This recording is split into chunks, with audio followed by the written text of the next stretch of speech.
Et hello tout le monde, j'espère que vous allez toutes et tous très bien. Aujourd'hui on se retrouve devant un petit monstre, le même modèle que la dernière moto essayée sur la chaîne, mais en un peu plus petit, c'est la petite sœur. Une moto très connue, je pense qu'il y a pas mal d'entre vous qui l'attendiez. Aujourd'hui on teste la Yamaha MT-07.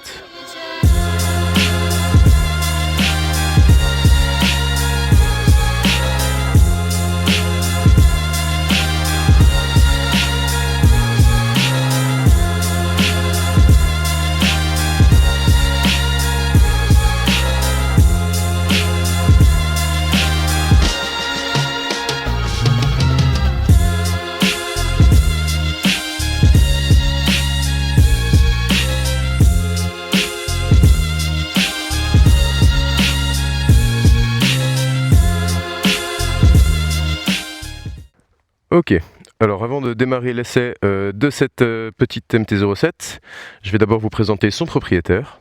Hello à tous, je m'appelle Floris, j'ai 19 ans, je suis étudiant dans la vie et ça fait à peu près 6 mois que je suis motard. Et du coup pour ma première moto, j'ai décidé d'acheter cette superbe MT-07 que j'ai pas mal modifiée depuis que je l'ai reçue. C'est vraiment une super moto, franchement pour débuter très agréable.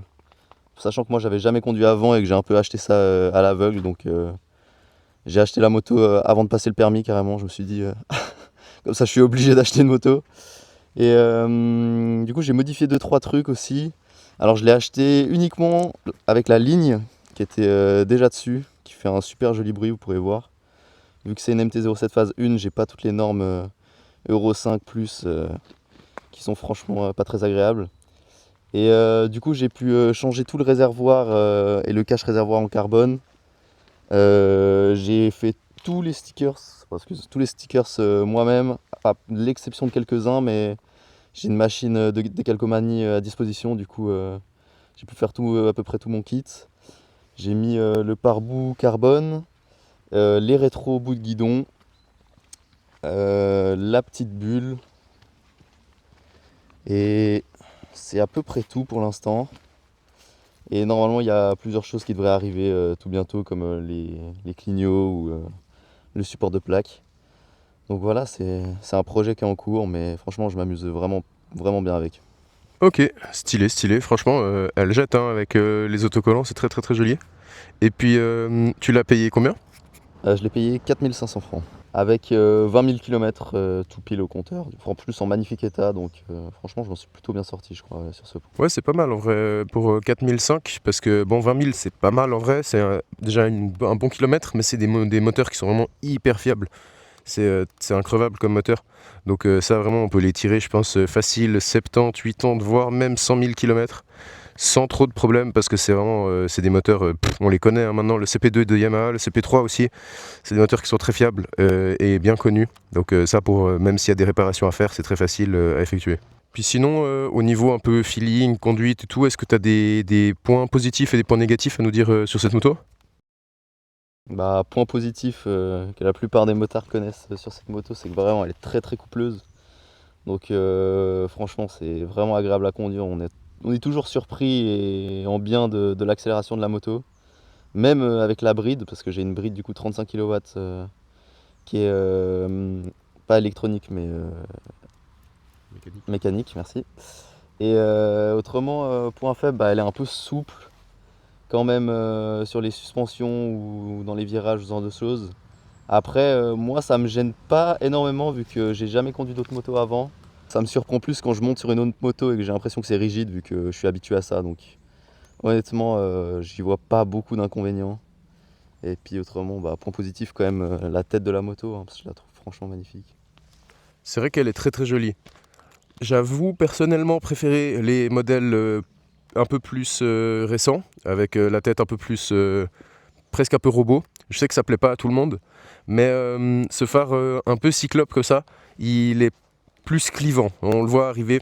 Et franchement c'est joli, avec les carénages sur le côté de la moto qui sont quand même assez épais. C'est assez joli. Et vraiment on reconnaît la moto de loin, surtout au bruit aussi. Le CP2 maintenant il est connu. Et le bruit du calage à 270 degrés, on le retrouve dans beaucoup de motos. Même si il a perdu un peu de son originalité, il reste toujours très reconnaissable et très agréable. Alors, on se retrouve pour la partie tableau de bord. Qu'est-ce qu'on retrouve sur cette petite MT-07 ? De droite à gauche, on a d'abord un démarreur et un coupe-circuit en un seul bouton, comme je les aime. Moi, personnellement, je trouve que c'est plus esthétique et aussi plus pratique. Pourquoi mettre deux boutons quand on peut en mettre qu'un ? Juste en dessous, on a le bouton pour les warnings. Très pratique, étant donné que sur pas mal de motos on n'en a pas. Typiquement moi sur ma KTM j'en ai pas. KTM vraiment, si vous regardez cette vidéo par pitié mettez des warnings, c'est pas compliqué. Ensuite au milieu on a un assez gros écran LCD mais qui s'intègre très bien avec la bulle, on le voit vraiment pas du tout. Juste en dessous on a la clé qui j'avoue est pas la plus facile d'accès mais c'est sympa de l'avoir là pour une fois. Et à gauche on a les clignotants, le bouton pour le klaxon, le bouton pour les grands phares et la gâchette pour les appels de phare.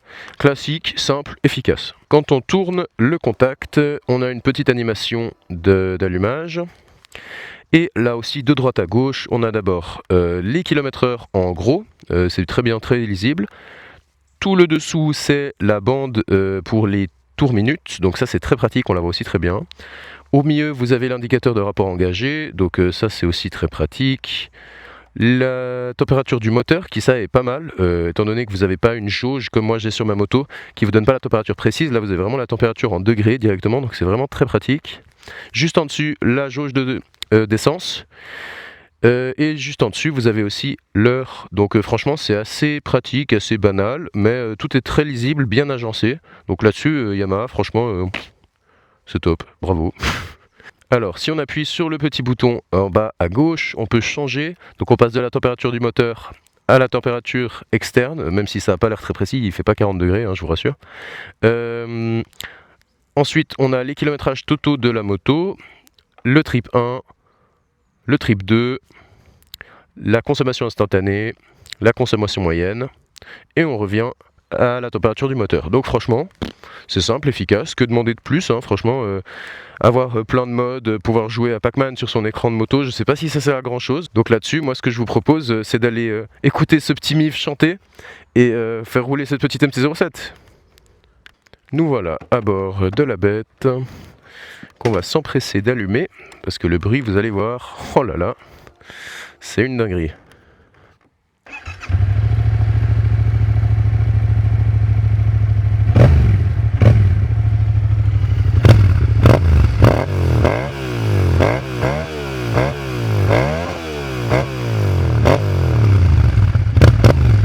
Oh là là, le grognement, c'est n'importe quoi.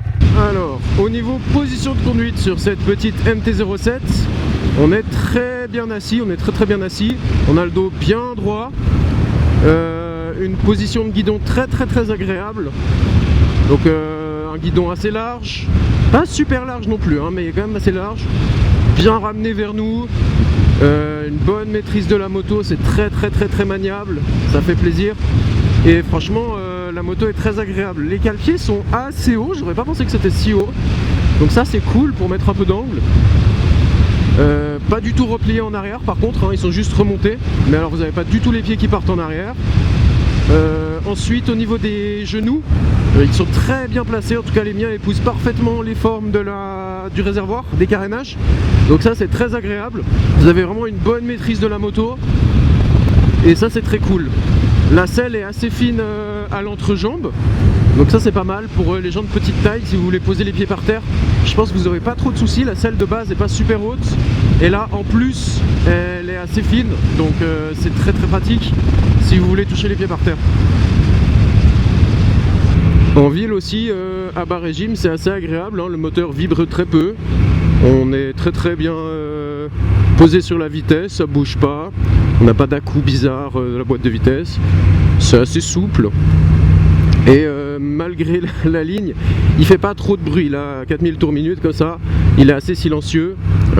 Donc c'est assez agréable à utiliser, ça vous pète pas les oreilles. Au niveau moteur, je pense que vous n'avez pas besoin de le voir pour savoir que ça marche. C'est un avion de chasse le truc.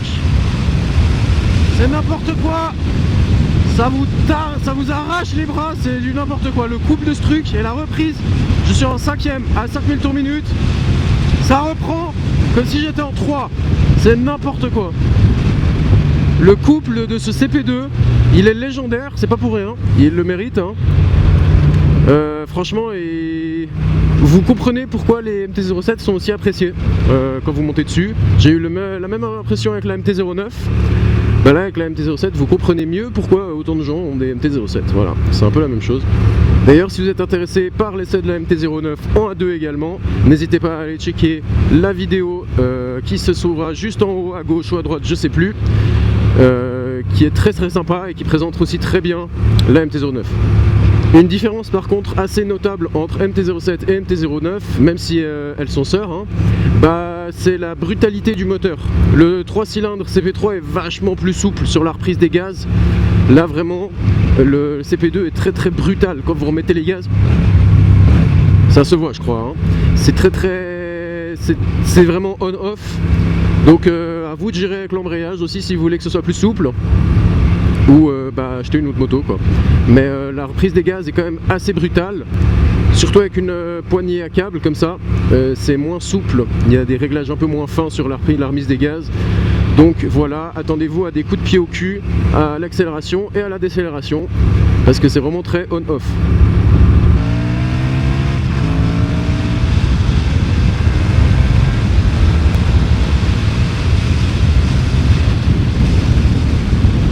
Au niveau couple, c'est tout simplement n'importe quoi, voilà, pour ne pas dire autre chose. C'est, je trouve, plus omniprésent que sur la MT-09. La MT-09 c'était plus souple, c'était plus linéaire, c'était moins brutal.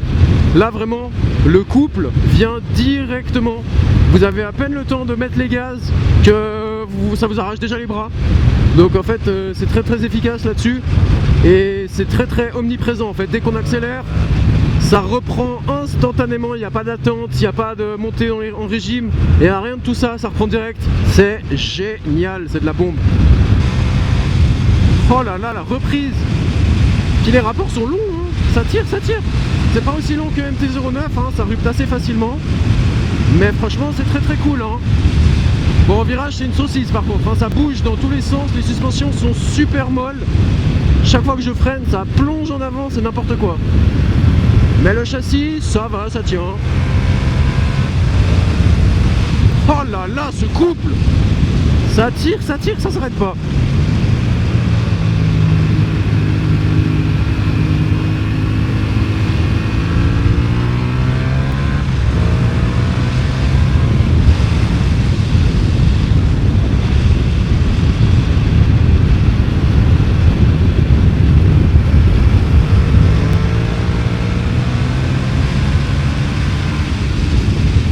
Ça marche, c'est génial.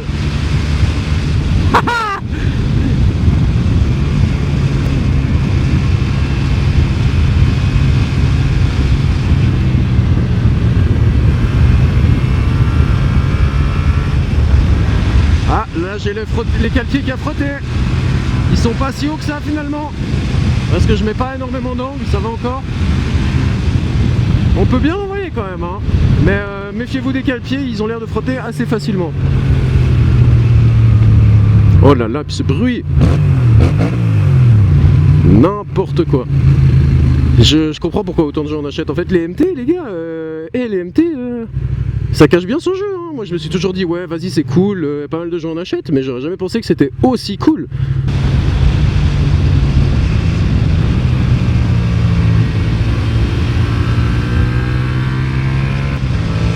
Et on peut quand même envoyer en virage, hein. Qui l'eût cru? Au niveau de suspension, comme je l'ai déjà dit, c'est très mou, c'est trop mou selon moi, beaucoup trop. Non, quand même pas en 3. C'est beaucoup trop mou, je trouve. Ça, c'est mon point de vue, hein, mais j'ai quand même l'impression que c'est trop mou. Et sur l'angle, sachez que ça bouge beaucoup.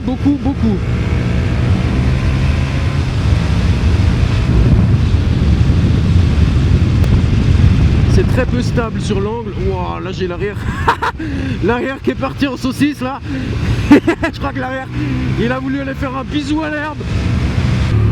Voilà, vous avez pu le voir, en virage, c'est de la bombe. C'est vraiment très cool, la reprise est instantanée, ça vous tracte, ça s'arrête pas. La bride, parlons-en de la bride, parce que cette moto est bridée en 35 kW, bah on la sent pas. Voilà, on ne sent pas la bride, je vais être franc, je n'ai pas senti la bride une seule fois. Une seule fois, j'ai senti quelque chose de dérangeant qui pourrait empêcher les performances totales de la moto. Pas du tout, vraiment, vous avez pas du tout l'impression que la moto est bridée, c'est assez dingue. On sent que vous pouvez effectivement pas tourner la poignée à fond, vous n'êtes pas directement à fond, vous êtes arrêté par une cale, ça on sent qu'il y a un peu moins de poignée, mais au niveau bride en soi, le moteur, on ne sent pas qu'il est bridé. Ça c'est incroyable, ça c'est très cool. Parce qu'une moto bridée, très souvent, RS660 par exemple, l'essai arrivera bientôt, hein. J'ai testé en hors caméra, il y aura un essai qui va pas tarder, mais la bride, à partir de 6000 tours, il n'y a plus rien. Ça vous coupe vraiment, ça coupe d'un coup. Et ça c'est pas très agréable. Au niveau du tableau de bord, il est très très lisible. Franchement, on lit très bien les informations. Comme j'ai dit dans la partie statique, tout est bien agencé, il n'y a pas trop de trucs. Franchement, pour moi, j'ai rien à dire là-dessus, hein. Au niveau freinage, c'est pas top. Je trouve à l'arrière, c'est un peu inexistant. Et à l'avant, c'est pas ouf. C'est très mou. C'est assez spongieux. On n'a pas un feeling de dingue et un mordant en fait, qui est quasiment inexistant. Donc en fait, ouais, voilà, c'est pas trop mon truc. Surtout que c'est pas méga puissant. Donc si vous faites un freinage vraiment fort, essayez de le faire le plus tôt possible, sinon vous risquez de continuer tout droit. C'est vraiment pas le freinage le plus puissant que j'ai pu tester. Après ça fait le taf, hein, mais voilà. Et le fait que ce soit du Ritz classique, donc en caoutchouc, je sais pas si c'est le fait que la moto soit pas neuve et tout, mais ça se sent un peu. C'est assez spongieux et on sent que ça s'enfonce pas mal sans freiner très fort. Après voilà, le seul problème c'est que on arrive très vite au cale-pied qui touche, donc on peut pas mettre un angle incroyable. Mais si on déhanche un peu, franchement on peut passer quand même très très vite en virage et ça c'est chouette. C'est très très chouette. Au niveau de la boîte de vitesse et de l'embrayage, c'est pas mal, la boîte est assez précise, on sent bien quand les rapports passent, elle m'a pas fait de faux rapports, en tout cas pour le moment de ce que je la roule. Donc c'est assez cool, très agréable à utiliser. Bon et bah là-dessus moi j'ai plus grand chose à vous dire, on arrive au bout de cette vidéo. Je vais vous mettre les tests d'accélération et de freinage et on se retrouve pour la conclusion.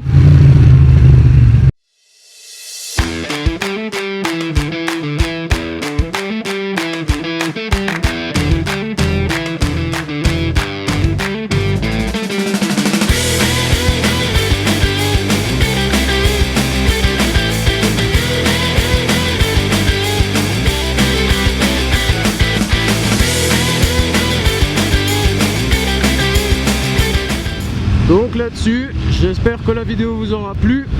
N'hésitez pas à liker, à commenter et à vous abonner, ça fait toujours plaisir. Et là-dessus, à la prochaine!